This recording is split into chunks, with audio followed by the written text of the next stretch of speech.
But never forget that the true character of our nation is revealed not during times of comfort and ease, but by the right we do when the moment is hung. Barack Obama honors Martin Luther King and prepares to take his own place in history.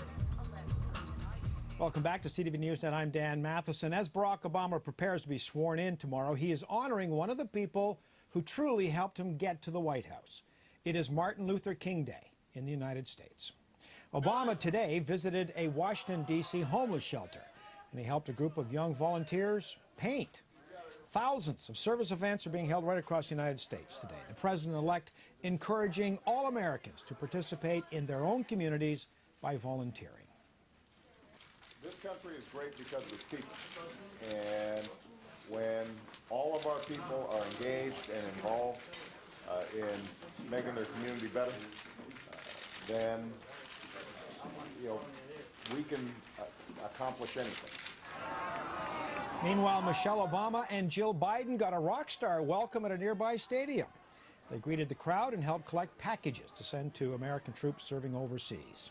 Also today, a new CNN poll shows that nearly 70% of African Americans believe that Obama's election is the realization of Martin Luther King's dream. Joining us now with his thoughts on all this, Solon Simmons, professor at George Mason University's Institute for Conflict Analysis and Resolution.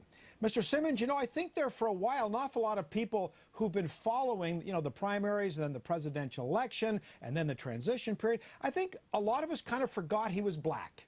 And the fact that this guy is black has suddenly become a major issue again, especially on the eve of the day when he becomes the first black man ever to become president.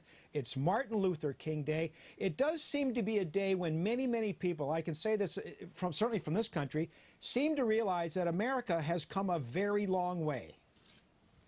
Not only has America come a long way, Dan, but I think the world has come a long way. He steps in, yes, as an African-American leader in a country, one of the great European powers, an extension of one of the European powers in some ways. And he's the first of his kind. He's the first of his kind to do this in any one of the like, say, France, Germany, around the world. And I think he signals something new. And I think that it's a wonderful thing to see this on Martin Luther King Day and for us to accept it. You say we've forgotten, and we have, but we've sort of parsed it and put it away because we've all known it. We've known how important it is for this to happen. And we wonder how important the symbolism will carry. If you think of the great leaders, Frederick Douglass, he contributed to getting rid of one set of barriers, political barriers in the Civil War, and Martin Luther King, a set of structural barriers, which segregation and separated people.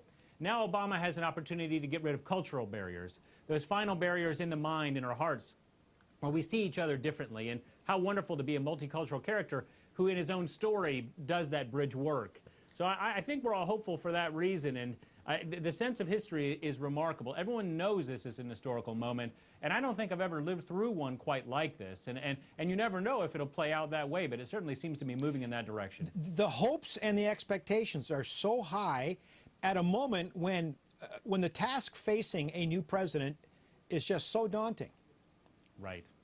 It is, and I think that we've forgotten in many ways if some of the major struggles have been against first monarchy, then against class inequality and the reforms that were made in the 20th century. Now we're talking about race. We've forgotten a lot of the problems of economy. And how do you deal with a world in which the banking system has gone awry? How do you get the banking system back on its feet? How do you get the economy rolling again? And it's not exactly clear what's going to happen. And Obama will be bold, but will it be enough? We're waiting to see. And I'm not so sure if he'll be talking about that, how much he'll be talking about it tomorrow, but we'll want to pay attention to the tone and how he speaks about it. Is it more like FDR, confrontational, or is it more like Jimmy Carter? And so that'll be some of the stuff we'll want to wait and see. What's your expectation? What will be the tone of the address tomorrow? Well, I think it's going to be conciliatory. Supposedly he's been reading a lot of Lincoln, and the second inaugural is famous for such phrases dealing with drawing the same amount of blood with the sword as was drawn with a lash. This kind of heaviness.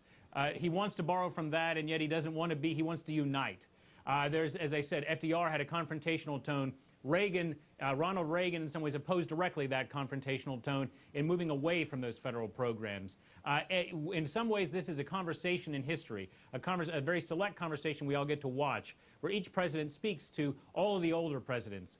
I'm sort of waiting to see if Thomas Jefferson gets in there in some ways in his statement. So they're all going to be with us tomorrow. We'll see if we remember anything, and that's the important thing.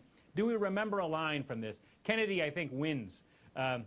Ask not what your country can do for you, but what you can do for your country. And Obama, I think, is going to try to get a line like that. Clinton couldn't do it. Even Reagan couldn't really do it. The only thing we have to fear is fear itself. A line like that from FDR, that's the sort of thing we're hoping to see he can do, because he's a great orator. Well, he might reprise "Yes, we can" or find a new way to use it. Maybe that could work. That could work. Solon Simmons, always nice talking to you, sir. Thank you very much. Okay, nice to see you, Dan.